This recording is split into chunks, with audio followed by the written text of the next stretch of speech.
Semarang, kota yang selalu sibuk dengan hiruk-pikuknya, menyimpan sebuah tempat kuliner yang menjadi magnet bagi setiap orang. Letaknya di sebuah gang sempit, namun tidak pernah sepi dari antrean panjang. Warung itu adalah warung soto Klaten Pak Rohman. Aroma kaldu yang kaya, daging ayam suwir yang melimpah, dan kuah soto yang bening namun penuh rasa, membuat setiap pelanggan rela berdesakan demi semangkuk kelezatan itu. Seringkali, sebelum jam makan siang, antrean sudah mengular hingga ke ujung jalan. Para pelanggan tak hanya datang dari sekitar Semarang, bahkan ada yang sengaja datang dari luar kota hanya untuk mencicipi soto legendaris ini. Banyak yang bilang, rasa soto Pak Rohman ini tidak ada duanya. Sebuah keajaiban kuliner yang sulit dijelaskan dengan akal sehat. Siti, seorang gadis lugu dari desa, baru saja memulai pekerjaan sebagai pelayan di warung itu. Matanya berbinar melihat keramaian dan kesibukan yang tak pernah berhenti. Ia adalah seorang gadis berusia 22 tahun yang baru lulus dari sekolah kejuruan dan merantau ke kota untuk mencari penghidupan yang lebih baik. Bagi Siti, bekerja di tempat seramai ini adalah sebuah keberuntungan. Ia merasa bangga bisa menjadi bagian dari kesuksesan warung soto yang begitu terkenal. Siti bekerja dengan penuh semangat, gerakannya cekatan, dan senyumnya selalu ramah menyambut setiap pembeli. Sejak hari pertama, Siti sudah merasa betah. Pak Rohman adalah sosok yang ramah dan kebapakan. Ia seringkali bercanda dengan karyawan, memberikan pujian, dan memastikan semua orang merasa nyaman. Ia selalu terlihat tenang, seolah tidak pernah lelah menghadapi puluhan bahkan ratusan pelanggan setiap hari. Senyumnya yang tulus dan bicaranya yang santun membuat siapapun mudah percaya dan menyukainya. Ia adalah sosok pemilik warung ideal yang diidamkan setiap karyawan. Dua karyawan lain, Bapak Darno dan Joko, adalah rekan kerja Siti. Bapak Darno, pria paruh baya yang sudah bekerja 10 tahun, adalah orang yang paling senior di sana. Ia pendiam tapi selalu sigap. Darno seringkali mengawasi Siti, memberikan arahan, dan menasihati agar ia cepat beradaptasi. Sementara itu, Joko, seumuran dengan Siti, adalah seorang pria yang sangat pendiam. Ia lebih banyak menunduk dan berbicara seperlunya. Terkadang Siti mencoba mengajaknya mengobrol, namun Joko hanya menanggapi dengan jawaban singkat. Seiring berjalannya waktu, Siti mulai menyadari beberapa keanehan kecil di warung itu. Misalnya, warung ini tidak pernah buka di hari Selasa. Tidak ada alasan yang jelas dari Pak Rohman. Ia hanya mengatakan bahwa itu adalah hari untuk istirahat. Namun, hal yang paling aneh adalah larangan keras Pak Rohman terhadap pakaian berwarna hijau. Suatu sore, Siti tidak sengaja memakai kaos dalam berwarna hijau. Walaupun tertutup oleh seragam warung, Pak Rohman menyadarinya saat Siti membungkuk untuk mengambil piring. Wajah Pak Rohman yang biasanya ramah seketika berubah. Ia memanggil Siti ke belakang dapur dengan nada dingin. "Siti, tadi Bapak sudah katakan, jangan pakai warna itu," ucap Pak Rohman dengan suara rendah dan tegas. Siti terkejut. "Maaf, Pak. Saya tidak tahu kalau kaos dalam juga tidak boleh," jawabnya dengan gugup. Pak Rohman menggelengkan kepala. "Pokoknya, jangan ada warna hijau sedikit pun di tempat ini. Itu aturan yang harus kamu patuhi. Kamu mengerti?" Siti mengangguk cepat. Ia tidak berani bertanya lebih jauh.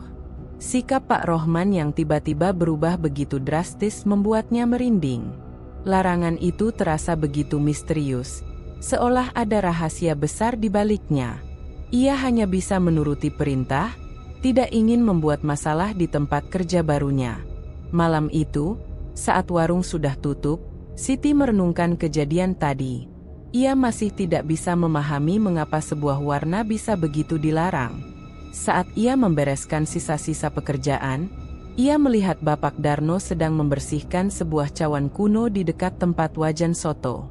Cawan itu terlihat sangat tua, berwarna keemasan, dengan ukiran-ukiran aneh di sekelilingnya. Benda itu seolah memiliki aura tersendiri.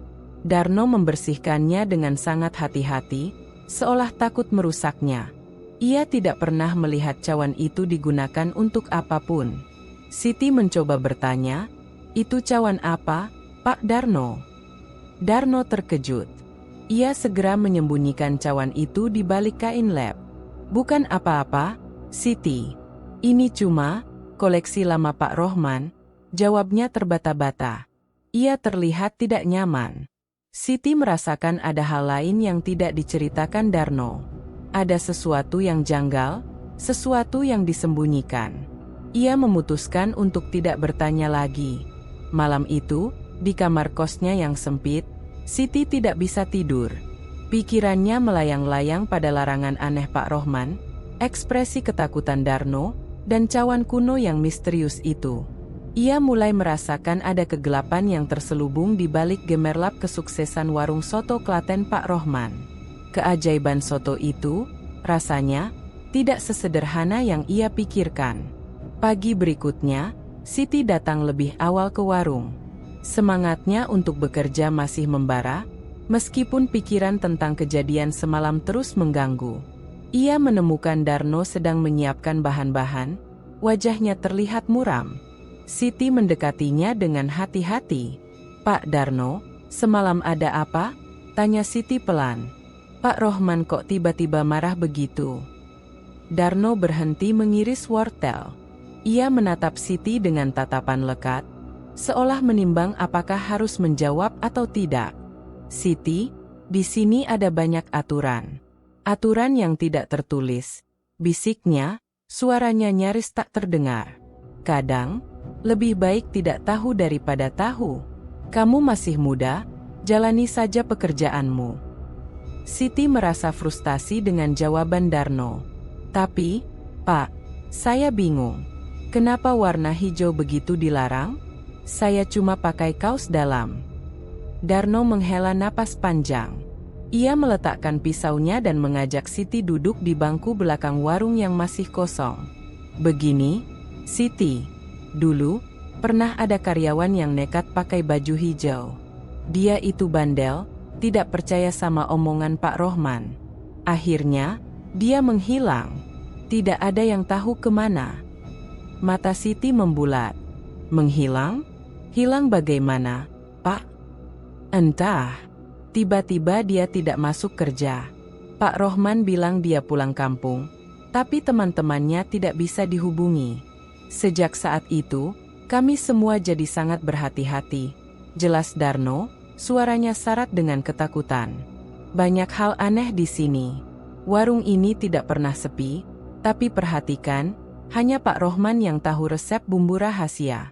Kami hanya meracik bahan-bahan dasar. Kuah kaldunya pun, tidak ada yang tahu bagaimana membuatnya. Semuanya sudah disiapkan Pak Rohman di dalam." Siti mengangguk. Ia memang merasa ada keanehan pada proses memasak soto.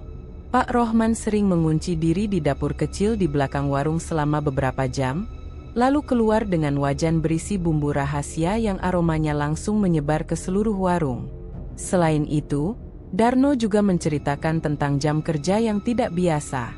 Warung ini buka sejak pagi hingga sore, namun ada kalanya Pak Rohman meminta mereka tutup lebih awal tanpa alasan jelas.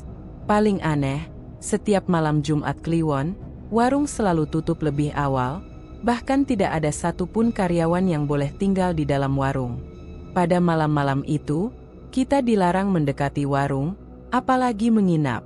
Pak Rohman bilang itu hari istirahat, tapi saya tahu ada hal lain, kata Darno, matanya menerawang jauh. Di tengah percakapan mereka, Joko datang. Ia melihat Siti dan Darno sedang berbisik. Wajahnya datar seperti biasa, namun matanya mengawasi mereka dengan seksama. Setelah Joko duduk, Darno mengalihkan pembicaraan, pura-pura membahas jadwal kerja. Joko tidak banyak bicara, tapi sorot matanya yang tajam membuat Siti merasa tidak nyaman. Ia merasa seperti diawasi. Aturan-aturan aneh lainnya juga mulai Siti perhatikan. Setiap piring yang digunakan pelanggan harus dicuci dengan cara khusus. Ada sebuah ember berisi air yang selalu diletakkan di bawah meja kasir, dan semua piring kotor harus dicelupkan ke sana terlebih dahulu sebelum dicuci di tempat biasa. Pak Rohman juga selalu menekankan agar tidak ada satupun sisa soto atau potongan daging yang dibuang ke tempat sampah biasa. Semua sisa makanan harus dikumpulkan dalam satu wadah khusus yang kemudian akan dibawa pulang oleh Pak Rohman. Misteri ini membuat rasa penasaran Siti semakin besar. Ia mulai memperhatikan setiap gerak-gerik Pak Rohman dan kedua karyawan lainnya. Darno terlihat pasrah dan takut, sementara Joko, dengan sikapnya yang pendiam, selalu terlihat seperti pengawas. Siti merasa dirinya terjebak di tengah-tengah rahasia yang mengerikan. Ia ingin tahu, apa sebenarnya yang terjadi di balik warung soto yang selalu dipuji ini? Apakah kelezatan soto ini memang murni dari keahlian Pak Rohman? Atau ada sesuatu yang jauh lebih gelap yang mengendalikannya? Ketidaknyamanan Siti semakin menjadi. Pakaian berwarna hijau, cawan misterius, dan kini cerita tentang karyawan yang menghilang, semua terasa seperti potongan-potongan teka-teki. Ia memutuskan untuk mencoba mencari tahu sendiri. Di antara kesibukan melayani pelanggan, matanya tak pernah lepas dari Pak Rohman. Ia mencoba mencari celah untuk melihat ke dalam dapur rahasia, atau setidaknya, memperhatikan gerak-gerik Pak Rohman saat ia sendirian. Suatu sore, saat warung sudah sepi dan Pak Rohman sedang ke belakang, Siti beranikan diri mendekati meja kasir. Ia melihat ada sebuah buku usang di laci. Sebelum ia sempat membukanya, Pak Rohman kembali. Siti cepat-cepat mundur, pura-pura membereskan meja. Pak Rohman menatapnya dengan curiga, namun tidak berkata apa-apa. Malam itu, saat pulang ke kos, Siti tidak bisa berhenti berpikir. Semakin ia tahu, semakin ia merasa ada yang tidak beres. Tapi, ia juga merasa takut. Ia masih gadis lugu dari desa, jauh dari keluarga, dan tidak tahu harus lari kemana jika terjadi sesuatu. Namun, rasa takut itu kalah oleh rasa penasaran yang mendalam. Ia merasa harus mencari tahu, demi dirinya sendiri dan demi kebenaran. Siti tidak bisa melupakan percakapannya dengan Darno. Pikiran tentang karyawan yang menghilang dan aturan aneh tentang malam Jumat Kliwon terus menghantuinya. Hari-hari berikutnya, Siti bekerja dengan lebih hati-hati, memperhatikan setiap detail kecil. Ia mencoba mencari petunjuk lain, sesuatu yang bisa menguatkan kecurigaannya. Sikap Joko yang selalu diam dan mengawasi semakin membuat Siti merasa tidak nyaman. Ia seperti mata-mata yang mengawasi setiap gerak-gerik karyawan lain. Hari itu, warung tutup lebih awal dari biasanya. Pak Rohman mengumumkan dengan wajah serius, "Malam ini Jumat Kliwon. Warung kita tutup jam 5 sore. Ingat, tidak ada yang boleh datang ke sini sampai besok pagi." Pak Rohman memberikan uang lembur kepada semua karyawan, sebuah isyarat untuk tidak banyak bertanya. Darno dan Joko mengangguk patuh, segera bersiap-siap untuk pulang. Siti berpura-pura mengemasi barangnya, namun di dalam hati, ia telah membuat keputusan. Ia akan menguntit Pak Rohman. Rasa penasarannya jauh lebih besar daripada rasa takutnya. Ia harus tahu, apa yang sebenarnya terjadi pada malam-malam keramat ini. Setelah semua karyawan pulang, Siti bersembunyi di sebuah warung kopi di seberang jalan, menunggu Pak Rohman keluar. Tak lama kemudian, Pak Rohman keluar dari warung soto dengan pakaian santai, namun membawa sebuah tas kain berwarna hitam. Ia berjalan dengan tergesa-gesa, lalu memanggil taksi. Siti segera menyusul, meminta sopir taksi untuk mengikuti taksi Pak Rohman dari jarak yang aman.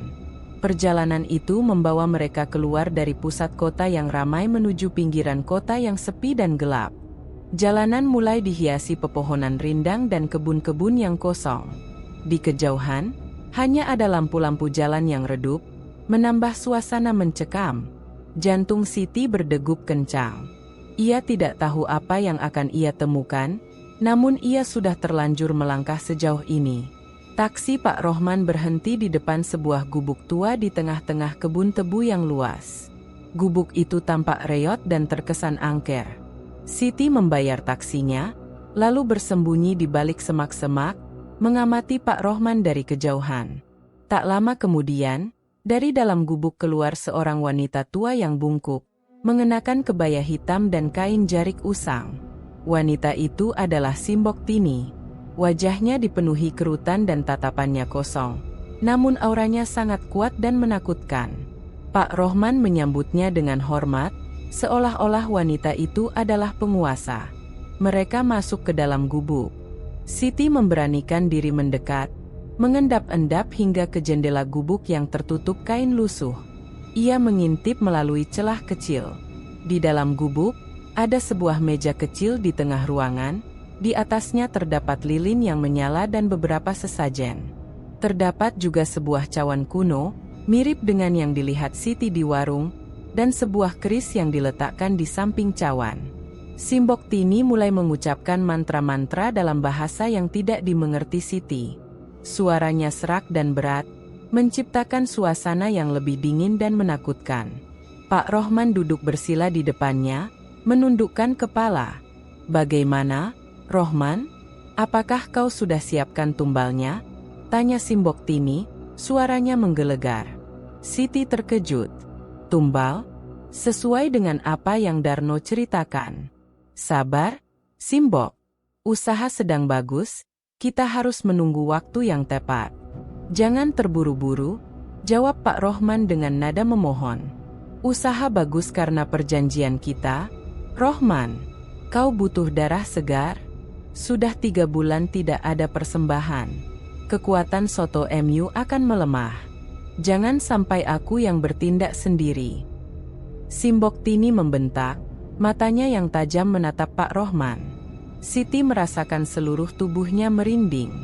Ia mengerti. Kelezatan soto itu, keramaian warung itu, semuanya bukanlah hal yang wajar. Ada sebuah perjanjian gelap di baliknya. Dan tumbal yang dimaksud, pastilah wanita yang masih gadis. Siti adalah salah satu dari mereka. Ketakutan menjalar ke setiap sel tubuhnya. Ia menyadari bahwa ia tidak hanya terancam, tetapi ia adalah targetnya. Tiba-tiba, mata Simbok Tini menatap lurus ke arah jendela, seolah ia merasakan kehadiran Siti. Siti panik. Ia segera berbalik dan berlari secepat mungkin, tanpa peduli dengan semak-semak yang menggores kakinya. Ia tidak menoleh ke belakang. Ia terus berlari sampai ia tiba di jalan besar, lalu menghentikan taksi yang lewat. Di dalam taksi, napasnya tersengal-sengal, keringat dingin membasahi wajahnya. Pikirannya kacau. Ia tidak bisa lagi menganggap warung soto itu sebagai tempat kerja yang aman. Ia telah melihat dan mendengar rahasia gelap yang seharusnya tidak pernah ia ketahui. Ia harus segera pergi, melarikan diri sejauh mungkin. Namun, ia juga tahu, Pak Rohman dan Simbok Tini tidak akan melepaskannya begitu saja. Ia kini menjadi bagian dari sebuah permainan berbahaya yang bisa mengancam nyawanya. Siti tidak tidur semalaman. Teror dari kejadian di gubuk tua masih terasa nyata. Bisikan Simbok Tini tentang tumbal wanita muda terus terngiang-ngiang. Ia adalah gadis yang masih perawan, sama seperti yang Darno ceritakan. Ketakutan itu mencengkeramnya. Namun, ia tidak bisa lari begitu saja. Ia tidak punya uang, tidak punya tempat tinggal, dan semua barangnya ada di kos dekat warung. Ia harus kembali, setidaknya untuk mengambil barang-barangnya dan pergi sejauh mungkin. Pagi harinya, ia datang ke warung dengan perasaan yang campur aduk antara takut dan waspada. Warung sudah ramai. Pak Rohman terlihat sibuk melayani pembeli, senyumnya kembali seperti biasa, seolah tidak terjadi apa-apa semalam. Namun, Siti bisa melihat mata Pak Rohman yang sesekali meliriknya, seperti sedang mengamati. Saat mereka sedang sibuk melayani, tiba-tiba Pak Rohman berteriak, "Keris saya hilang. Di mana keris saya?" Suara Pak Rohman yang panik dan marah membuat suasana warung seketika hening. Para pembeli terkejut. Darno dan Joko segera mendekati Pak Rohman. Darno terlihat sama terkejutnya, sementara Joko tetap diam, namun matanya memancarkan kegelisahan. "Saya yakin saya letakkan di dalam laci." Tidak ada orang lain yang tahu tempatnya selain saya. Pasti ada yang mengambil, teriak Pak Rohman, menatap tajam ke arah Siti. Jantung Siti berdebar kencang. Ia tahu keris yang dimaksud adalah yang ia lihat di gubuk Simbok Tini. Benda itu pastilah bagian penting dari ritual pesugihan. Apakah Pak Rohman mencurigainya? Bagaimana bisa ia tahu? Siti berusaha menenangkan diri. Ia tidak boleh menunjukkan rasa takutnya. Dengan gemetar, ia berkata, "Saya tidak tahu, Pak. Semalam saya langsung pulang setelah Bapak bilang warung tutup." Pak Rohman tidak mempercayainya. Ia mengalihkan pandangannya pada Joko dan Darno. "Kalian berdua, apakah kalian melihat sesuatu?" Darno menggelengkan kepala dengan cepat. "Tidak, Pak. Saya juga pulang lebih awal." Joko hanya menunduk dan menggelengkan kepalanya tanpa suara. Sikapnya yang pasif membuat Pak Rohman semakin curiga. "Kalian berdua, ayo ikut saya ke belakang," perintah Pak Rohman dengan suara menggelegar. Ia menyeret Darno dan Joko ke dapur. Siti bisa mendengar suara Pak Rohman membentak mereka dari dalam. Suasana di warung menjadi sangat tegang. Pelanggan yang merasa tidak nyaman satu persatu meninggalkan tempat itu. Suasana ramai yang biasanya penuh keceriaan kini terasa mencekam. Beberapa saat kemudian, Pak Rohman keluar dari dapur dengan wajah merah padam, matanya penuh amarah. Ia tidak menemukan apa-apa. Ia kembali ke meja kasir, matanya terus melirik ke arah Siti dengan tatapan penuh tuduhan. Siti berpura-pura sibuk membersihkan meja, berusaha menyembunyikan kegugupannya. Konflik batin Siti semakin menjadi-jadi. Ia tahu Pak Rohman mencurigainya, karena ia adalah satu-satunya orang yang tahu kemana Pak Rohman pergi semalam, dan ia juga yang mengetahui tentang keris itu. Ia menyadari bahwa ia tidak bisa lagi bekerja di tempat ini. Warung ini bukan lagi tempat yang aman. Ini adalah sarang pesugihan yang berbahaya, dan ia adalah calon tumbalnya. Rasa takutnya semakin meningkat saat ia menyadari bahwa keris itu bukanlah satu-satunya barang penting yang hilang. Ia ingat, cawan kuno yang selalu dibersihkan Darno juga tidak ada di tempatnya. Ia kembali menatap Pak Rohman yang mondar-mandir dengan gelisah, lalu ke arah Darno yang wajahnya pucat pasi. Ia menyadari ada sesuatu yang tidak beres.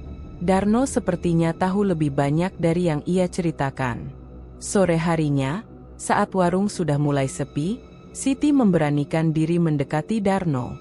"Pak Darno, keris itu, apakah itu keris yang digunakan untuk ritual pesugihan?"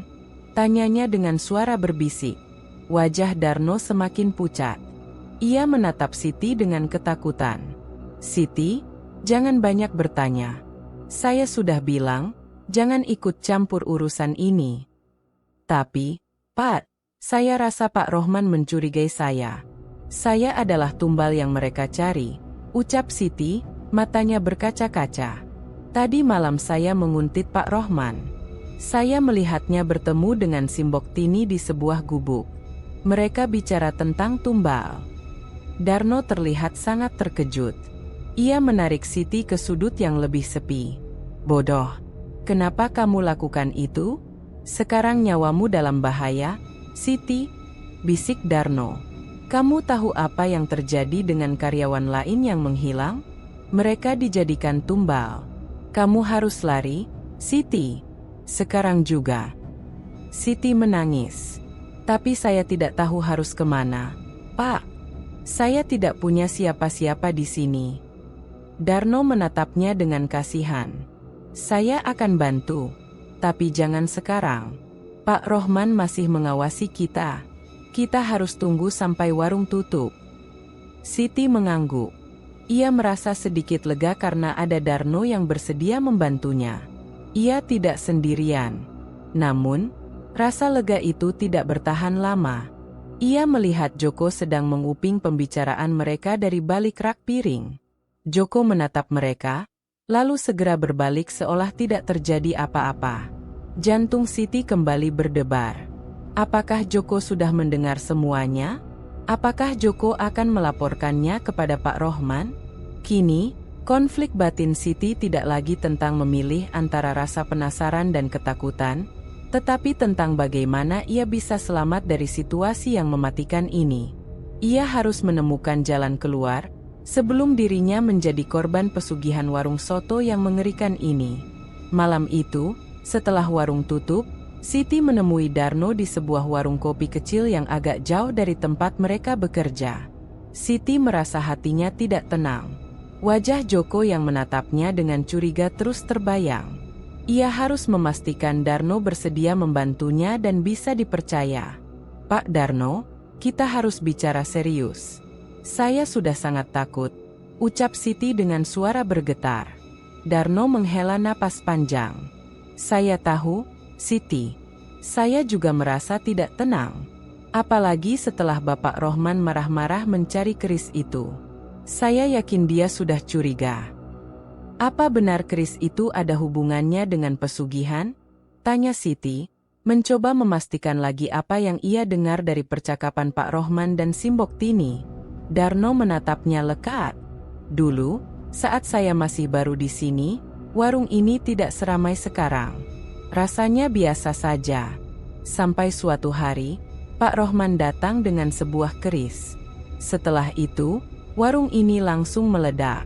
Pembeli datang dari mana-mana. Awalnya, saya bangga bisa bekerja di sini. Tapi lama-lama, saya mulai menyadari ada yang tidak beres. Pak Rohman sering menghilang pada malam-malam tertentu, dan setiap kali ia kembali, warung semakin ramai." Darno berhenti sejenak, menelan ludah. Ia seperti sedang memutar kembali kenangan pahit di benaknya. Lalu, ada seorang karyawan yang tiba-tiba sakit-sakitan. Dia tidak kunjung sembuh. Kami semua kasihan melihatnya. Suatu malam, dia menghilang. Pak Rohman bilang dia dibawa pulang keluarganya. Tapi kami tidak percaya. "Kenapa tidak percaya?" tanya Siti.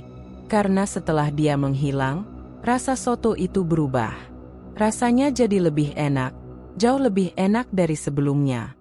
Seolah-olah ada sesuatu yang ditambahkan ke dalamnya." Darno berbisik, matanya penuh ketakutan. "Saya tahu, ini kedengarannya gila, tapi saya yakin, dia adalah tumbal pertama." Siti menggenggam tangannya. Jantungnya berdebar kencang. Ia akhirnya mendapatkan konfirmasi langsung dari Darno. Jadi, benar Pak Rohman melakukan pesugihan. Darno mengangguk pelan. "Ya, Siti. Saya yakin dia punya perjanjian dengan makhluk gaib. Dan tumbalnya adalah wanita yang masih perawan. Selama ini, dia selalu mencari karyawan wanita yang masih gadis. Kamu adalah salah satunya." Siti merasa seluruh tubuhnya lemas. Ia tidak bisa membayangkan bahwa ia bisa saja menjadi korban berikutnya. "Kenapa Bapak tidak keluar dari pekerjaan ini?" Darno tersenyum getir. "Saya sudah terlalu dalam, Siti. Saya sudah bekerja di sini 10 tahun. Saya sudah banyak tahu rahasia Pak Rohman. Dia tidak akan membiarkan saya pergi. Dia selalu mengancam akan menyakiti keluarga saya jika saya macam-macam. Lagi pula, saya sudah tua. Mencari pekerjaan lain tidak mudah." Darno melanjutkan ceritanya. Ia menjelaskan bahwa benda-benda pusaka yang dimiliki Pak Rohman seperti keris, cawan, dan beberapa benda kecil lainnya adalah syarat dari perjanjian tersebut. Benda-benda itu harus dirawat dan diberi makan secara rutin. Keris yang hilang itu, menurut Darno, adalah pusaka yang paling penting. Itu adalah kunci dari semua kekuatan gaibnya. Tanpa keris itu, kekuatan Pak Rohman akan melemah, kata Darno. "Lalu, kenapa Bapak tahu soal tumbal?" Siti bertanya. Darno melihat sekeliling, memastikan tidak ada yang menguping. "Suatu kali, saya tidak sengaja mendengar percakapan Pak Rohman dengan seorang wanita tua di dapur. Saya tidak tahu siapa dia, tapi sekarang saya tahu itu Simbok Tini. Mereka bicara tentang tumbal dan perjanjian. Sejak saat itu, saya jadi tahu apa yang terjadi di balik warung soto ini. Saya terpaksa pura-pura tidak tahu dan diam saja. Siti merasa iba.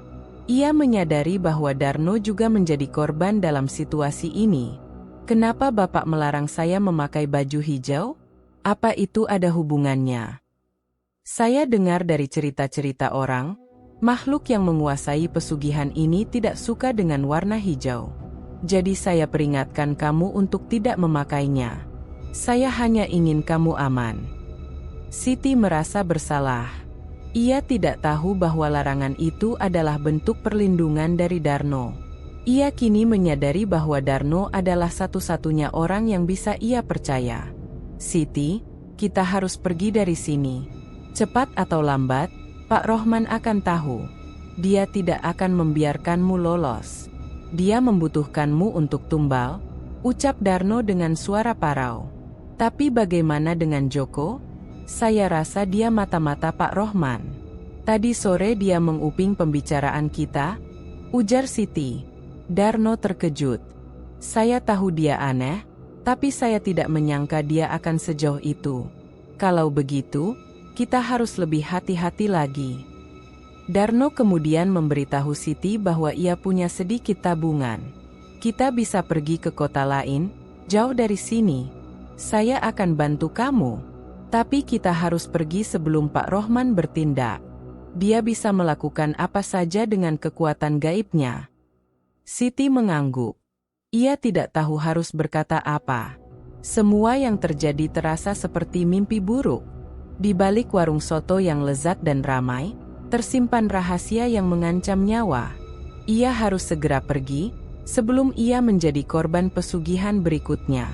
Namun, ia juga tahu, melarikan diri dari Pak Rohman dan kekuatan gaibnya tidak akan semudah itu. Setelah pertemuan dengan Darno, ketakutan Siti semakin menjadi-jadi. Ia tidak lagi bisa melihat warung soto Pak Rohman sebagai tempat kerja, melainkan sebagai perangkap maut. Perasaannya selalu gelisah. Setiap kali ada pelanggan wanita muda yang datang, Siti merasa cemas, takut jika Pak Rohman telah menentukan target baru.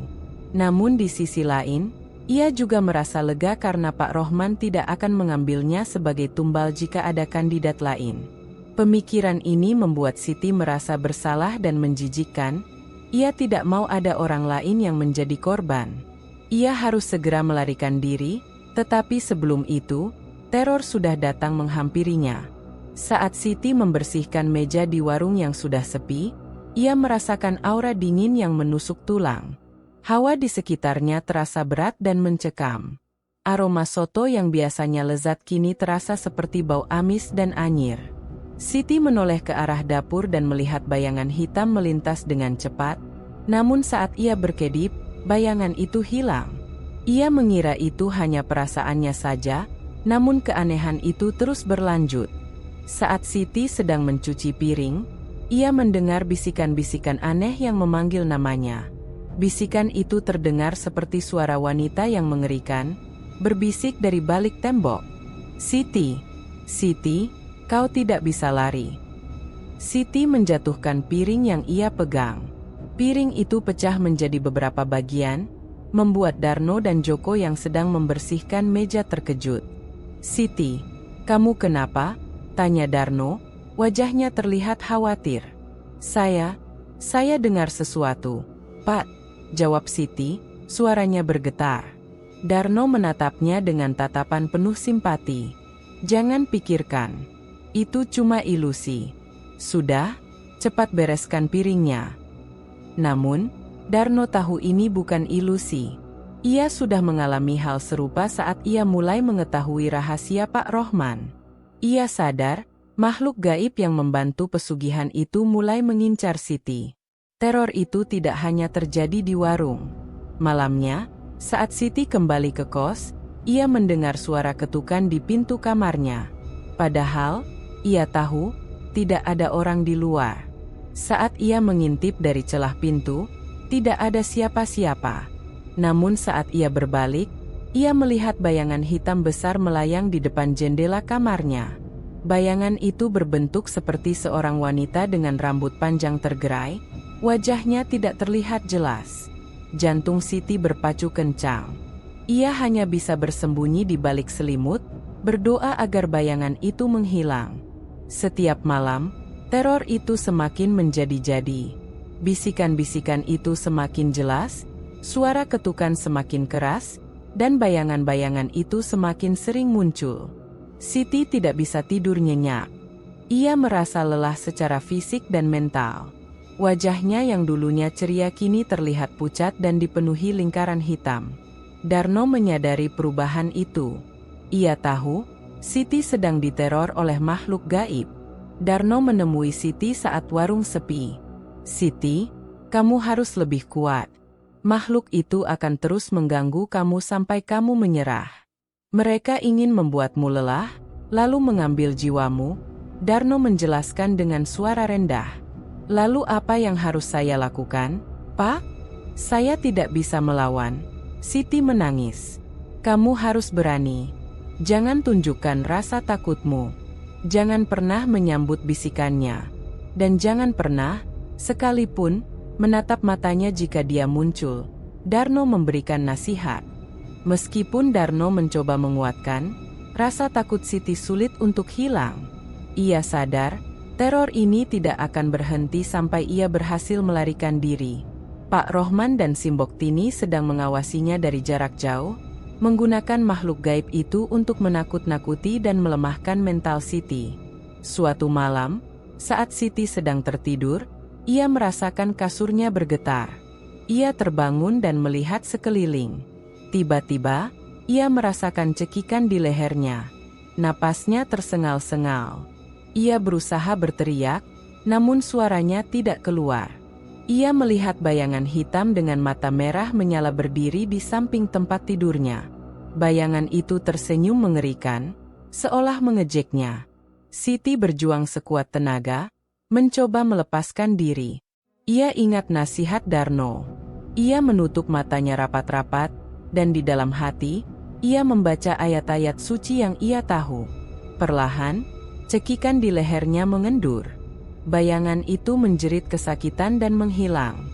Siti tersentak, napasnya terengah-engah. Keringat dingin membasahi seluruh tubuhnya. Ia menyadari bahwa perlawanannya berhasil. Makhluk gaib itu tidak bisa menyentuhnya jika ia melawan dengan iman dan keberanian. Ia tidak boleh menyerah. Ia harus kuat.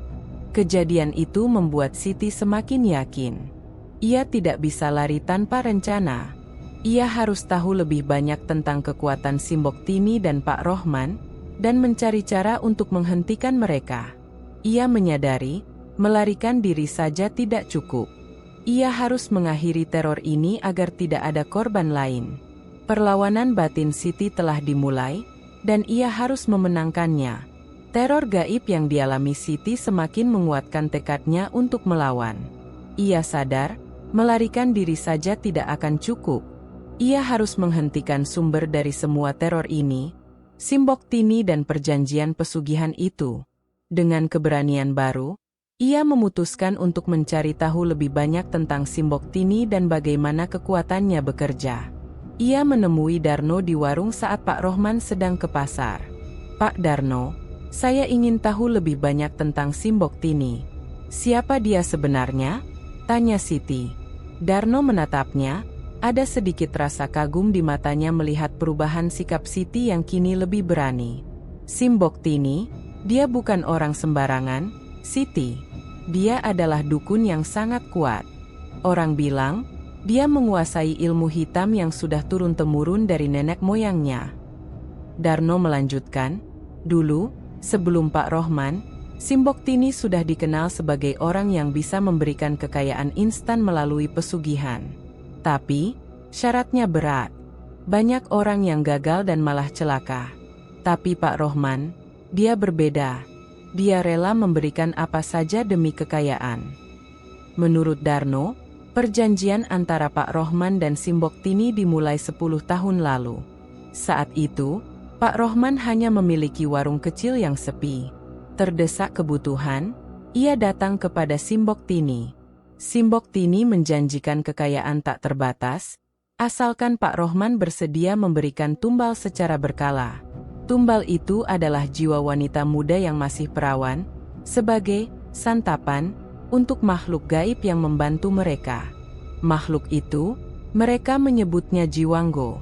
Jiwanggo adalah makhluk gaib yang haus akan energi kehidupan, terutama dari manusia yang masih suci. Jelas Darno, suaranya pelan dan penuh ketakutan.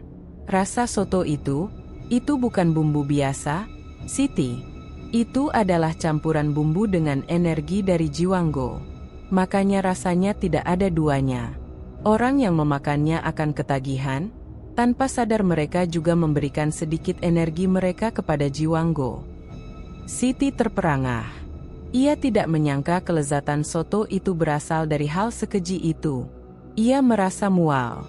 Ia mengingat kembali betapa banyak orang yang memuji soto itu, tanpa tahu bahwa mereka sedang mengonsumsi sesuatu yang kotor dan berbahaya. Darno menjelaskan lebih lanjut tentang peran Simboktini. Simboktini adalah perantara antara Pak Rohman dan Jiwanggo. Dialah yang melakukan ritual-ritual gaib, menjaga pusaka-pusaka yang menjadi syarat perjanjian, dan memastikan Pak Rohman tidak melanggar kesepakatan. Pusaka-pusaka itu, seperti keris dan cawan kuno, adalah wadah untuk menampung kekuatan Jiwanggo. Keris itu adalah keris yang paling sakti. Itu seperti kunci untuk membuka portal Jiwanggo. Tanpa keris itu, kekuatan Pak Rohman akan melemah drastis, kata Darno. Mungkin itulah alasan kenapa dia panik saat keris itu hilang.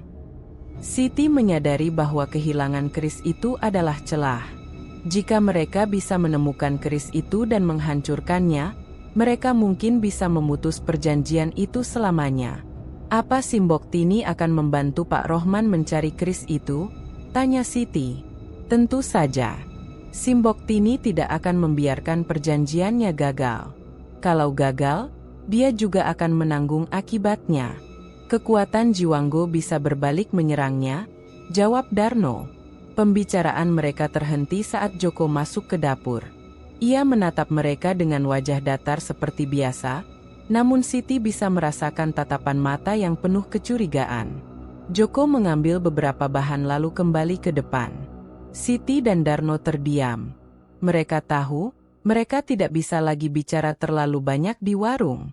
Sepanjang hari itu, pikiran Siti dipenuhi oleh informasi baru. Ia kini memiliki pemahaman yang lebih dalam tentang bahaya yang mengancamnya. Ia tidak lagi hanya melarikan diri dari seorang pemilik warung yang kejam, tetapi dari sebuah kekuatan gaib yang keji dan tak terlihat. Teror yang ia alami sebelumnya adalah cara Jiwanggo untuk melemahkan dan menguras energinya, menjadikannya tumbal yang sempurna. Siti kini tahu bahwa keris yang hilang adalah satu-satunya kesempatan mereka untuk memutus semua ini. Ia harus menemukan cara untuk mengambil keris itu dan menghancurkannya. Namun, ia juga tahu, Pak Rohman dan Simboktini tidak akan tinggal diam. Mereka akan melakukan apa saja untuk mendapatkan kembali pusaka mereka dan menyelesaikan perjanjian gaib ini. Pertarungan kini bukan lagi sekadar soal hidup dan mati, tetapi soal kebaikan melawan kejahatan yang tersembunyi di balik semangkuk soto lezat. Hilangnya keris pusaka membuat Pak Rohman diliputi amarah dan kepanikan. Kehilangan benda itu sama saja dengan kehilangan separuh kekuatannya. Warung soto yang biasanya ramai mulai terlihat sepi. Beberapa pelanggan mengeluh rasa soto yang sedikit berbeda, tidak seistimewa biasanya. Kecemasan Pak Rohman semakin menjadi saat ia menyadari tanda-tanda ini. Ia tahu perjanjiannya dengan Jiwanggo mulai goyah. Rasa curiga Pak Rohman kini tertuju pada Siti. Sejak awal, ia merasakan ada sesuatu yang berbeda dari gadis itu. Siti adalah gadis yang masih murni, calon tumbal yang sempurna. Namun, ia juga merasa Siti tahu lebih banyak dari yang ia tunjukkan. Terlebih lagi, ia tahu bahwa Siti sempat menguntitnya pada malam Jumat Kliwon. Matanya yang tajam mengawasi Siti setiap saat, mencari-cari bukti. Saat warung sepi, Pak Rohman memanggil Siti ke dapur. Siti, Bapak ingin bertanya sekali lagi, ucapnya dengan suara tenang namun penuh tekanan. Apa kamu melihat sesuatu pada malam Jumat Kliwon itu? Siti berusaha untuk tetap tenang. Tidak, Pak. Saya langsung pulang setelah Bapak mengumumkan warung tutup. Pak Rohman tersenyum sinis. Jangan bohong, Siti. Bapak tahu kamu berbohong. Mata kamu tidak bisa berbohong.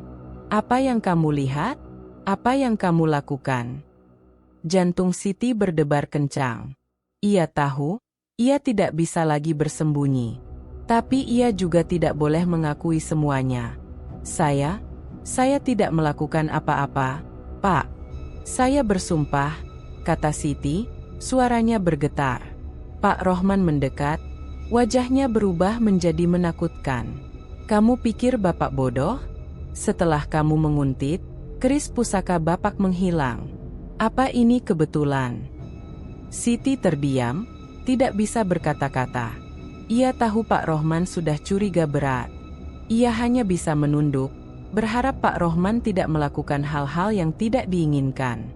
Di saat yang bersamaan, Darno dan Joko masuk ke dapur, menghentikan suasana mencekam itu. Darno menatap Pak Rohman dengan tatapan penuh tanya, sementara Joko hanya diam seperti biasanya, namun tatapannya tak lepas dari Siti. Pak Rohman menghela napas panjang, mencoba menenangkan diri. Baiklah, saya tidak akan menuduh siapa-siapa. Tapi warung ini sedang tidak baik-baik saja. Kekuatan soto ini melemah. Kita butuh solusi, ucap Pak Rohman, memandang ketiga karyawannya. Malam harinya, Pak Rohman pergi ke gubuk Simboktini. Simboktini menyambutnya dengan wajah penuh amarah. Sudah aku bilang, Rohman, perjanjian kita sudah terlalu lama. Kekuatan Jiwanggo butuh asupan baru. Keris itu hilang karena dia mengingatkanmu. Kamu harus cepat bertindak, teriak Simboktini. Tapi saya tidak tahu siapa yang mengambilnya, Simbok. Semua karyawan saya sudah saya curigai. Pak Rohman membela diri. Simboktini tersenyum sinis. Bodoh, kamu tidak perlu mencari tahu. Aku sudah tahu siapa pelakunya. Simboktini mengambil sehelai rambut dari tas kecil yang dibawanya. Ia menaruh rambut itu di atas wadah dupa, lalu mengucapkan mantra-mantra. Asap dari dupa itu mengepul dan membentuk sosok bayangan seorang wanita muda. Wajahnya tidak terlihat jelas, namun Simboktini tahu, itu adalah sosok Siti. Gadis ini, dia adalah tumbal yang kau cari. Dan dia juga yang membuat keris itu hilang, kata Simboktini, matanya menyala merah. Jiwanggo ingin gadis ini. Dia harus menjadi tumbal kita. Cepat bawa dia kemari, sebelum semuanya terlambat. Pak Rohman terkejut. Jadi benar dia yang melakukannya? Tapi bagaimana caranya? Itu bukan urusanmu. Cukup bawa dia ke sini, jawab Simboktini. Tapi, kita harus lebih dulu membuat dia putus asa dan tidak berdaya. Aku akan mengirim teror gaib yang lebih kuat. Setelah dia lemah, kau bisa membawanya kemari. Pak Rohman kembali ke warung dengan wajah penuh tekad. Ia tahu siapa yang harus ia korbankan. Siti kini berada dalam bahaya besar. Ia tidak lagi hanya dituduh, tetapi ia telah menjadi target utama. Sementara itu, di warung, Siti yang tidak tahu apa-apa, hanya bisa merasakan aura kegelapan yang semakin kuat. Ia merasa seperti ada sesuatu yang mengawasinya setiap saat. Ia harus segera melarikan diri, sebelum Pak Rohman bertindak. Ia juga tidak tahu, mata-mata Pak Rohman ada di dekatnya, siap melaporkan setiap gerak-geriknya. Ya, Joko, dengan wajah datarnya, terus memperhatikan setiap langkah yang Siti dan Darno lakukan. Joko juga mendengarkan pembicaraan Pak Rohman saat Pak Rohman memanggil Siti ke dapur, membuat Pak Rohman semakin yakin dengan kecurigaannya terhadap Siti. Siti menyadari bahwa ia tidak bisa lagi menunggu. Tatapan tajam Pak Rohman dan aura mengerikan yang mengelilingi warung telah membuatnya tidak nyaman. Ia tahu bahwa ia telah menjadi target utama. Malam itu, setelah warung tutup dan semua orang pulang, Siti memutuskan untuk segera pergi. Ia tidak berani mengambil risiko. Dengan jantung berdebar kencang, Siti kembali ke warung dengan dalih mengambil barangnya yang tertinggal. Ia melihat Darno sedang membersihkan sisa-sisa piring. Ia menatap Darno, mencoba memberikan isyarat agar mereka bisa bicara. Darno mengangguk, mengerti. Di sudut dapur yang sepi, Siti berbisik, "Pak Darno, saya harus pergi malam ini juga. Pak Rohman sudah tahu. Saya sudah jadi targetnya." Wajah Darno memucat. "Siti, saya tahu. Saya bisa merasakannya. Kalau begitu, kita harus pergi bersama. Saya akan antar kamu ke tempat yang aman." Siti terkejut. "Bersama? Tapi bagaimana dengan Bapak? Pak Rohman bisa saja mencari Bapak." "Saya sudah tidak peduli. Saya tidak bisa membiarkan kamu jadi tumbal. Saya sudah terlalu lama diam. Saya akan bantu kamu keluar dari sini," jawab Darno dengan tekad kuat. Darno berjanji akan menyusul Siti di sebuah gang kecil di belakang warung. Siti mengangguk, lalu bergegas kembali ke kosnya. Ia mengemasi semua barangnya yang berharga, hanya mengambil pakaian secukupnya, dan uang yang ia miliki. Ia tidak peduli dengan yang lain. Yang terpenting sekarang adalah menyelamatkan diri. Saat Siti keluar dari kos, ia merasakan aura dingin yang menusuk. Suara-suara bisikan mulai terdengar di telinganya. "Kau tidak bisa lari. Kau milik kami. Kembalilah." Siti menahan rasa takutnya dan berjalan cepat menuju gang kecil yang telah mereka sepakati. Namun, di tengah perjalanan, ia melihat sosok hitam besar melayang di atas kepalanya. Bayangan itu berbentuk mengerikan dengan mata merah menyala, persis seperti yang ia lihat di kamarnya. Kali ini, bayangan itu diikuti oleh beberapa bayangan kecil lain yang terlihat seperti anak-anak. Mereka melayang di sekeliling Siti, mencoba menakut-nakutinya. Siti merinding, namun ia teringat nasihat Darno. Ia tidak boleh menunjukkan rasa takut. Ia berjalan dengan tegar, seolah tidak melihat mereka. Bisikan itu semakin keras, kali ini terdengar lebih jelas. "Kau tidak bisa lari dari takdirmu. Kau akan menjadi tumbal kami." Siti bergegas masuk ke dalam gang, dan di sana, Darno sudah menunggunya dengan sepeda motor tua miliknya. "Ayo, cepat naik," teriak Darno. Siti langsung naik ke belakang Darno. Darno dengan cepat memutar gas, membawa mereka pergi dari area itu. Namun, teror belum berakhir. Tiba-tiba, ada kekuatan tak kasat mata yang menghantam motor mereka, membuat motor Darno oleng. Darno berusaha mengendalikan motornya, tetapi kekuatan itu semakin kuat. Mereka mendengar suara tawa perempuan yang melengking dari balik kegelapan. "Simbok Tini, dia sedang melacak kita," teriak Darno. Ia membelokkan motornya ke jalan kecil yang lebih sempit, mencoba mengecoh kekuatan gaib itu. Namun, di setiap belokan, mereka merasakan kehadiran mengerikan yang mengikuti mereka. Pohon-pohon di sisi jalan seolah bergerak, rantingnya mencoba meraih mereka. Suara-suara bisikan dari segala arah semakin keras, membuat telinga Siti sakit. Di satu titik, motor Darno oleng parah. Mereka terjatuh. Siti terbentur ke aspal, lututnya lecet. Darno segera membantunya bangkit. "Kita harus lari. Kita lari lewat sini." Darno menunjuk ke sebuah lorong gelap yang sempit. Mereka berlari sekuat tenaga. Di belakang mereka, motor Darno tiba-tiba menyala sendiri, lalu meledak, menciptakan suara keras yang bergema di ganggang sempit. Mereka terus berlari, tidak peduli dengan napas yang tersengal-sengal. Mereka tahu, Pak Rohman dan Simbok Tini tidak main-main. Mereka akan melakukan apa saja untuk mendapatkan Siti. Siti dan Darno akhirnya tiba di jalan raya yang ramai. Mereka menghentikan sebuah taksi. Setelah masuk ke dalam taksi, mereka berdua terdiam. Napas mereka masih tersengal-sengal.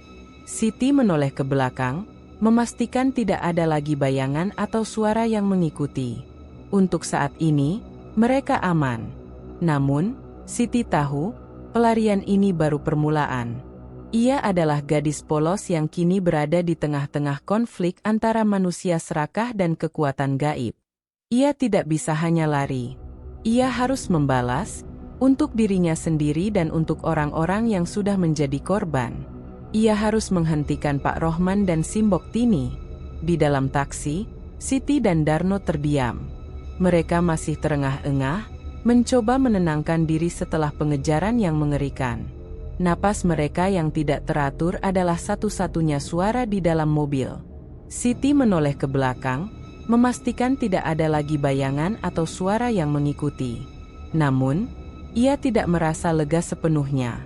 Ia tahu, Pak Rohman dan Simbok Tini tidak akan menyerah begitu saja. "Kita mau kemana, Pak?" tanya Siti, suaranya masih bergetar. Darno menatapnya. Matanya yang biasanya penuh ketakutan kini memancarkan tekad. "Kita harus keluar dari Semarang. Mereka tidak akan bisa melacak kita di tempat ramai. Kita naik bus ke kota lain," jawab Darno. Mereka turun di terminal bus.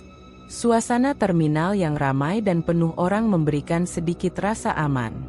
Mereka berbaur dengan penumpang lain, mencari bus yang akan membawa mereka pergi sejauh mungkin. Darno membeli 2 tiket bus menuju Solo, sebuah kota yang cukup jauh dan ramai. Mereka memutuskan untuk tidak langsung pergi ke Klaten, tempat asal soto Pak Rohman, karena khawatir tempat itu sudah dicurigai. Saat bus mulai berjalan, Siti merasa sedikit tenang. Ia melihat pemandangan kota Semarang yang perlahan menjauh, dan ia berharap teror itu juga ikut menjauh. Namun, di tengah perjalanan, bus tiba-tiba oleng. Sopir berteriak, "Ada apa ini? Remnya blong." Siti dan Darno saling berpandangan. Mereka tahu, ini bukan kebetulan.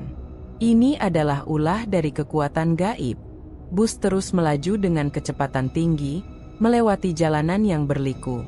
Penumpang mulai panik, berteriak ketakutan. Siti dan Darno mencoba menenangkan diri. Mereka tahu, ini adalah rintangan yang dikirim oleh Simbok Tini. "Siti, kita harus turun," teriak Darno. Mereka berdua berjalan menuju pintu darurat di belakang bus. Dengan susah payah, mereka membuka pintu itu. "Kita lompat." "Tidak ada pilihan lain," perintah Darno. Dengan keberanian yang luar biasa, Darno melompat lebih dulu, lalu Siti mengikutinya. Mereka berguling di rumput pinggir jalan, tubuh mereka sakit dan memar. Tiba-tiba, dari arah belakang, bus yang mereka tumpangi melaju dengan kecepatan tinggi dan menabrak pembatas jalan. Bus itu terbalik, menyebabkan suara ledakan keras yang menggema. Siti dan Darno hanya bisa menatap ngeri, bersyukur karena mereka berhasil selamat. Mereka melanjutkan perjalanan dengan berjalan kaki. Di tengah jalan, mereka melihat sebuah mobil tua yang terparkir. Kunci mobil itu masih menggantung di dashboard. "Ayo, kita pinjam mobil ini," ajak Darno. Siti ragu-ragu. "Apa ini aman, Pak?" "Tidak ada pilihan lain, Siti. Kita harus terus bergerak." Mereka berdua masuk ke dalam mobil. Darno menyalakan mesinnya. Mobil itu melaju perlahan. Namun, tiba-tiba, kaca depan mobil retak dengan sendirinya. Di depan mereka, muncul sosok-sosok hitam yang melayang. Mereka adalah prajurit dari kekuatan gaib yang dikirim untuk mengejar mereka. Prajurit-prajurit itu mulai melemparkan benda-benda tak kasat mata ke arah mobil, membuat mobil oleng dan sulit dikendalikan. Darno dengan cekatan membanting setir ke kiri dan ke kanan, mencoba menghindari serangan. Siti menahan napas. Ia tahu, mereka tidak akan bisa melarikan diri dari teror ini dengan cara biasa. Ini adalah pertempuran gaib. "Pak Darno, kita harus lawan," teriak Siti. "Kita tidak bisa melawan, Siti. Mereka terlalu kuat," jawab Darno. "Kita bisa. Ingat, mereka tidak suka dengan iman kita. Kita harus baca doa," perintah Siti. Siti memejamkan mata dan mulai membaca ayat-ayat suci yang ia ingat. Darno mengikutinya. Perlahan, bayangan-bayangan hitam itu menjerit kesakitan dan menghilang. Mobil itu berhenti dengan sendirinya, remnya kembali berfungsi. Mereka berdua terdiam, terkejut dengan apa yang baru saja mereka lakukan. Mereka berhasil mengalahkan teror itu dengan iman dan keberanian. Mereka menyadari, kekuatan gaib itu memang kuat, tetapi mereka memiliki kelemahan, yaitu keimanan. Mereka tidak bisa lagi lari, mereka harus melawan. Mereka harus kembali ke Semarang dan menghadapi Pak Rohman dan Simbok Tini. Mereka harus menghentikan teror ini selamanya, agar tidak ada lagi korban. Siti dan Darno akhirnya berhasil sampai di Semarang, tetapi bukan sebagai pelarian, melainkan dengan tekad baru untuk menghadapi kenyataan. Mereka menumpang sebuah truk barang dan turun di pinggir kota. Mereka menyadari bahwa mereka tidak bisa lagi hanya lari, mereka harus menemukan keris pusaka yang hilang dan menghentikan semua teror ini. Namun, mereka tidak tahu harus memulai dari mana. "Pak Darno, kita harus temukan keris itu," ujar Siti. "Itu satu-satunya cara untuk menghentikan mereka." "Tapi bagaimana?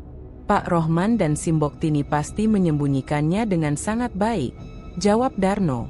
Tiba-tiba, sebuah motor berhenti di depan mereka. Pengendaranya adalah Joko. Wajahnya tetap datar seperti biasa, tetapi ada sesuatu yang berbeda di matanya. Ia tidak terlihat seperti musuh, melainkan seperti orang yang sedang mencari mereka. Siti dan Darno terkejut, mereka langsung waspada. "Kalian sudah kembali?" tanya Joko dengan suara pelan. "Pak Rohman mencarimu, Siti." Dia sangat marah.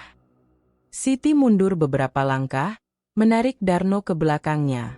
"Kenapa kamu di sini, Joko? Apa kamu disuruh Pak Rohman?" tanya Siti dengan curiga. Joko menggelengkan kepalanya. "Tidak. Saya tahu Pak Rohman mencurigai kalian. Saya melihat kalian berdua berbisik di warung. Saya tahu." Darno menceritakan semua kebenarannya. Siti dan Darno saling berpandangan. Mereka merasa terjebak. Joko pasti mata-mata Pak Rohman. "Joko, jangan pura-pura. Kami tahu kamu mata-mata Pak Rohman." Darno membentak. "Tunggu, Pak Darno. Saya bukan mata-mata. Saya memang kerabat Pak Rohman," Joko mengakui, membuat Siti dan Darno terkejut. "Saya keponakannya. Saya di sini bukan untuk mengawasi kalian, tapi untuk mengawasi Pak Rohman." Joko kemudian menceritakan kebenaran yang mengejutkan. Ia sebenarnya dikirim oleh keluarga besarnya untuk memastikan Pak Rohman tidak melakukan hal-hal yang tidak senonoh. Keluarga besarnya sudah tahu tentang desas-desus pesugihan itu, namun mereka tidak punya bukti. Joko lah yang ditugaskan untuk mengumpulkan bukti. "Saya diam saja karena saya harus mengawasi dari dekat. Saya tidak bisa sembarangan bergerak. Kalau Pak Rohman tahu, dia akan mengancam keluarga kami," jelas Joko. Joko mengungkapkan bahwa ia jugalah yang mencuri keris pusaka Pak Rohman. Ia melakukannya untuk melemahkan Pak Rohman dan menghentikan teror pesugihan itu. "Saya tidak bisa mengambil keris itu dengan mudah. Keris itu dijaga oleh makhluk gaib. Saya menunggu waktu yang tepat, saat Pak Rohman lengah. Saya berhasil mengambilnya, tapi saya tidak tahu bagaimana cara menghancurkannya," kata Joko. Siti dan Darno merasa lega. Mereka kini menyadari bahwa Joko bukanlah musuh, melainkan sekutu. Mereka bertiga kini memiliki tujuan yang sama, menghentikan Pak Rohman dan Simbok Tini. "Di mana keris itu sekarang?" tanya Siti. "Saya sembunyikan di tempat yang aman. Hanya kita bertiga yang tahu," jawab Joko. "Keris itu tidak bisa dihancurkan dengan cara biasa. Kita butuh cara khusus. Kita harus mencari tahu cara membatalkan perjanjian itu." Siti, Darno, dan Joko kini bersatu.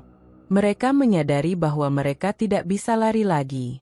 Mereka harus melawan. Mereka memiliki keris sebagai senjata dan Joko sebagai sekutu. Mereka memiliki kesempatan untuk memutus perjanjian gelap itu selamanya dan mengakhiri teror pesugihan yang mengerikan. Siti, Darno, dan Joko berkumpul di sebuah rumah kontrakan kecil milik Joko, jauh dari area warung soto. Suasana tegang dan penuh pertanyaan. Siti dan Darno masih sulit mempercayai bahwa Joko adalah sekutu mereka. Mereka mendengarkan dengan saksama saat Joko menjelaskan alasan di balik sikapnya yang dingin dan patuh selama ini. Saya tahu, kalian pasti curiga.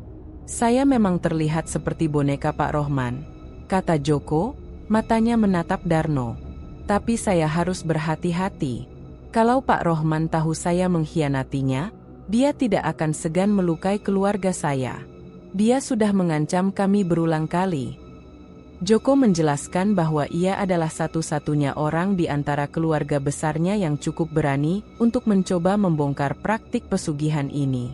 Ia telah mengumpulkan informasi sedikit demi sedikit, mencatat setiap ritual aneh yang dilakukan Pak Rohman dan bahkan mencoba mencari tahu identitas Simboktini. Saya tidak menyangka Pak Rohman akan secepat itu mencurigai Siti, ujar Joko. Dia butuh tumbal. Dia tidak peduli siapa. Apalagi setelah keris itu saya curi, kekuatannya melemah. Dia jadi lebih agresif. Darno merasa bersalah. Maafkan saya, Joko. Saya pikir kamu mata-mata. Saya tidak tahu kalau kamu juga terjebak seperti kami. Joko mengangguk. Tidak apa-apa, Pak Darno. Yang penting sekarang kita bertiga punya tujuan yang sama. Siti bertanya, kenapa keris itu tidak bisa dihancurkan begitu saja? Joko menghela napas.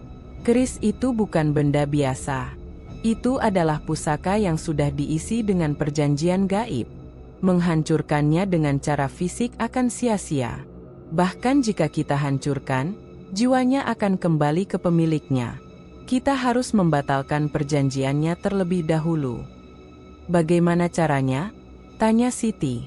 Saya tidak tahu persis. Tapi saya tahu, kita harus menemukan tempat di mana perjanjian itu dibuat. Di sanalah keris ini bisa dihancurkan, jawab Joko. Saya mencatat beberapa petunjuk di buku catatan Pak Rohman. Buku itu ada di rumahnya, di sebuah brankas. Kita harus mengambil buku itu. Joko kemudian mengungkapkan sebuah fakta yang lebih mengejutkan. Ia menjelaskan bahwa perjanjian pesugihan ini tidak hanya melibatkan Pak Rohman, Simboktini, dan Jiwango, tetapi juga tumbal-tumbal sebelumnya. Jiwa mereka terperangkap di dalam cawan kuno dan digunakan sebagai penguat energi untuk Soto.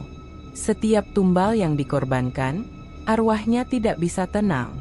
Mereka terikat pada warung itu. Mereka adalah budak Pak Rohman, kata Joko. Kalau perjanjian ini tidak dibatalkan, arwah-arwah itu tidak akan pernah bisa bebas. Siti dan Darno merasa merinding.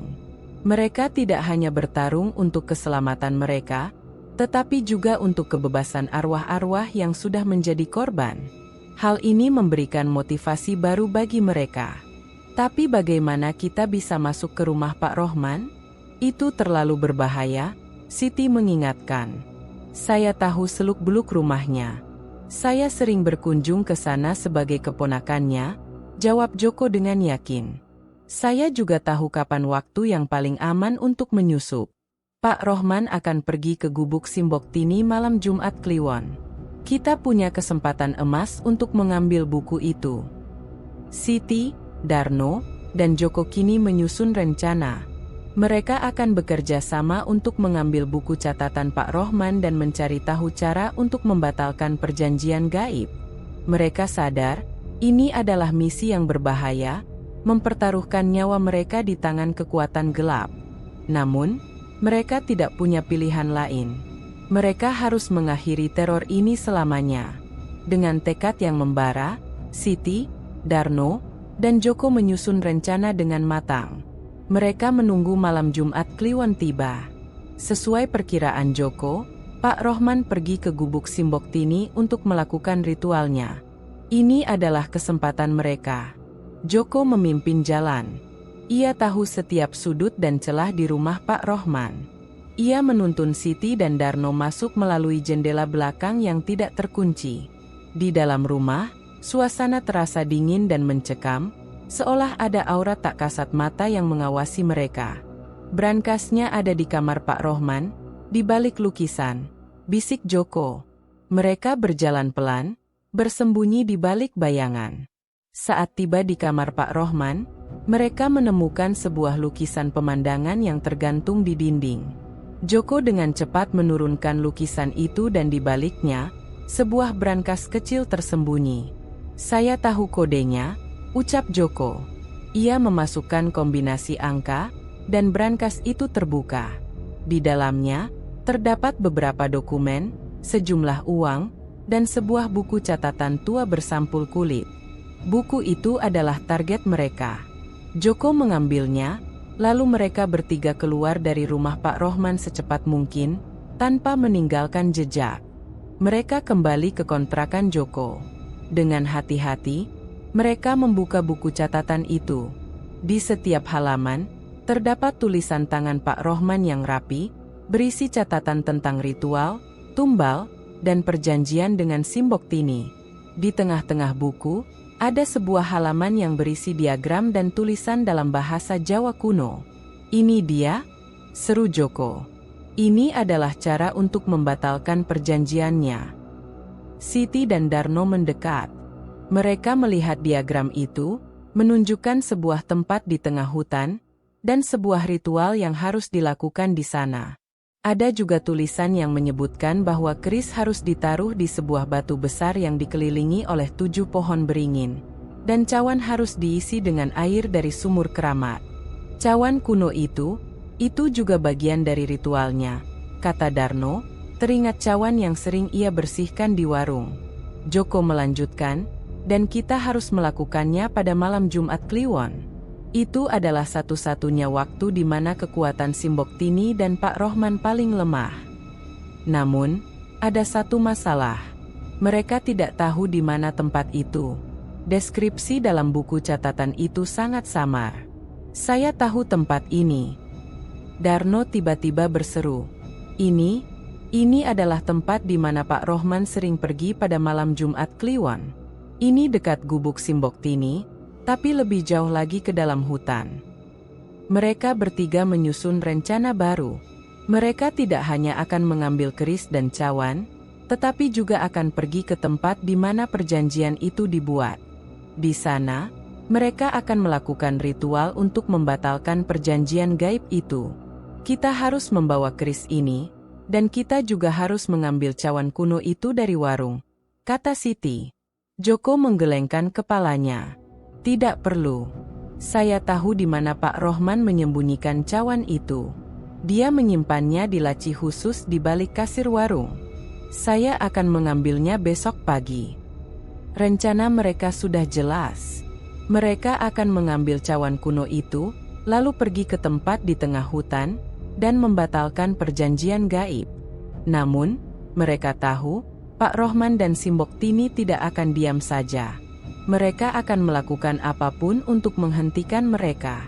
Pertarungan akhir sudah di depan mata. Siti, Darno, dan Joko melaksanakan rencana mereka.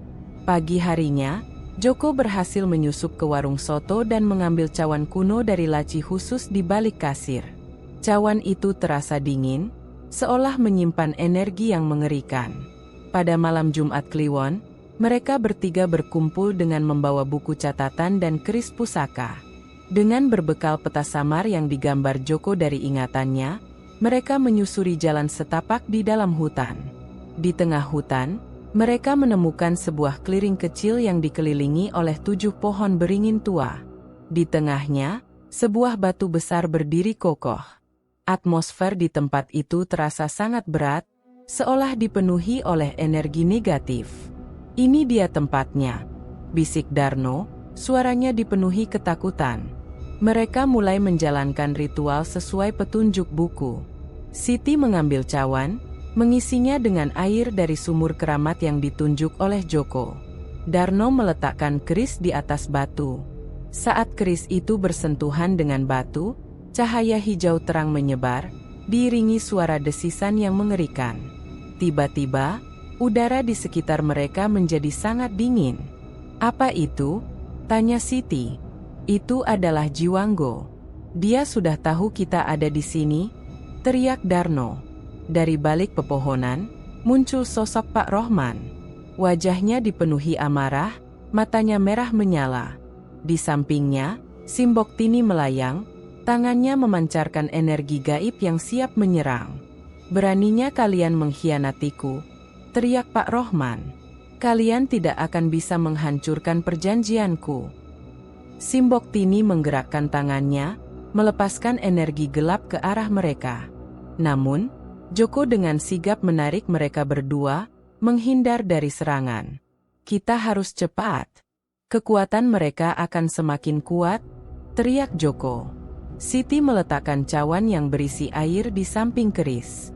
Ia mulai mengucapkan mantra yang ada di buku, dengan suara yang bergetar namun penuh keyakinan. Mantra itu adalah bahasa Jawa kuno yang Joko telah terjemahkan. Saat Siti mengucapkan mantra, keris itu mulai bergetar. Cahaya hijau yang mengelilingi keris mulai meredup. Pak Rohman dan Simbok Tini tidak tinggal diam. Mereka melancarkan serangan bertubi-tubi. Kekuatan gaib Pak Rohman berupa bayangan-bayangan hitam yang mencoba mencekik mereka, sementara Simbok Tini melepaskan api gaib yang membakar pohon-pohon di sekitar mereka. Darno mengambil sebuah ranting dan menggunakannya untuk menangkis serangan. Ia mencoba mengulur waktu agar Siti bisa menyelesaikan mantranya. Sementara itu, Joko mengambil batu-batu kecil dan melemparkannya ke arah Pak Rohman. Meskipun tidak melukai, lemparan itu berhasil mengalihkan perhatian Pak Rohman. Di tengah-tengah pertempuran itu, Siti terus mengucapkan mantra. Ia memfokuskan seluruh energinya, mengabaikan serangan-serangan yang datang. Ia melihat arwah-arwah wanita yang menjadi tumbal muncul dari dalam cawan. Wajah mereka terlihat sedih dan penuh penderitaan. Mereka melayang di atas Siti, seolah membantu dan memberikan kekuatan. "Tidak, hentikan. Kalian tidak akan bisa membatalkannya," teriak Pak Rohman, wajahnya terlihat kesakitan. Kekuatan sotonya kini melemah. Simbok Tini menjerit, suaranya melengking tajam. Ia merasakan kekuatan perjanjiannya perlahan-lahan terkikis. Ia mencoba menyerang Siti, namun arwah-arwah itu melindungi Siti, membentuk perisai gaib yang tidak terlihat. Siti menyelesaikan mantranya. Tiba-tiba, keris itu bersinar sangat terang, lalu retak menjadi beberapa bagian. Dari dalam retakan itu, muncul cahaya putih yang menyebar ke segala arah. Cahaya itu menyentuh setiap arwah wanita yang melayang di sana. Arwah-arwah itu tersenyum, lalu menghilang, meninggalkan sisa cahaya yang bertebaran di udara. Jeritan Pak Rohman dan Simbok Tini terdengar. Kekuatan mereka terkuras habis. Pak Rohman jatuh ke tanah, wajahnya dipenuhi keringat dingin. Simbok Tini lenyap, seperti kabut yang tertiup angin. Siti, Darno, dan Joko terjatuh lemas. Pertempuran telah berakhir. Mereka berhasil membatalkan perjanjian gaib. Namun, mereka tahu, ini belum sepenuhnya selesai. Pagi harinya, warung soto Pak Rohman terlihat berbeda. Tidak ada lagi antrean panjang, tidak ada lagi senyum ramah Pak Rohman. Hanya ada warung tua yang sepi, dengan beberapa piring yang pecah berserakan di tanah. Pak Rohman yang kini telah kehilangan kekuatannya, terlihat sangat tua.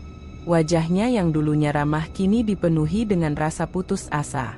Ia tahu, perjanjiannya telah berakhir. Warung sotonya perlahan-lahan kehilangan pelanggannya. Rasa soto yang dulunya lezat, kini menjadi hambar. Siti, Darno, dan Joko memutuskan untuk tidak lagi bekerja di sana. Mereka kembali ke kehidupan normal, tetapi dengan pengalaman yang tidak akan pernah mereka lupakan. Joko kembali ke keluarganya, Darno kembali ke kampung halamannya, dan Siti, kini dengan uang yang ia miliki, memutuskan untuk memulai hidup baru di kota lain. Mereka tahu, kebenaran tentang Pak Rohman mungkin tidak akan pernah diketahui banyak orang. Tapi mereka tahu, mereka telah mengakhiri teror pesugihan yang mengerikan. Mereka telah menyelamatkan diri mereka sendiri, dan membebaskan arwah-arwah yang telah menjadi tumbal. Siti berhasil menemukan pekerjaan baru di sebuah kafe. Ia bekerja dengan semangat, tetapi tidak lagi dengan mata yang polos. Ia kini lebih waspada, lebih berani, dan lebih kuat. Ia belajar bahwa di balik setiap keajaiban, mungkin ada rahasia gelap yang tersembunyi. Beberapa bulan kemudian, mereka mendengar kabar bahwa warung soto Pak Rohman bangkrut.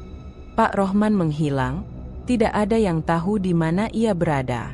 Simbok Tini juga tidak pernah terlihat lagi. Kisah tentang pesugihan warung soto Pak Rohman menjadi legenda urban. Sebuah cerita yang diceritakan dari mulut ke mulut di Semarang. Ada yang percaya, ada yang tidak.